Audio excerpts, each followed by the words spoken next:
darvozadan aylanasiz.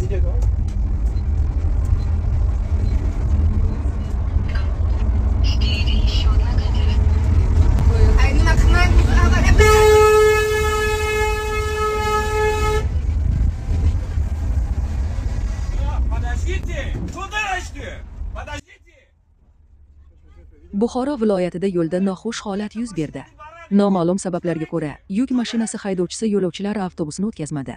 Avtobus haydovchisi uni chetlab o'tishga uringanida esa yuk avtomobili yon tomondan siqa boshlagan va manerni tugatishga imkon bermagan. Yaxshiyamki, holat baxtsiz hodisasiz yakunlandi. Hech kim jabrlanmadi. Yo'lovchilar esa ikki haydovchining harakatlaridan jiddiy norozi bo'lishdi. Ularning aytishicha, bunday xatti harakatlar nafaqat qoidaga zid, balki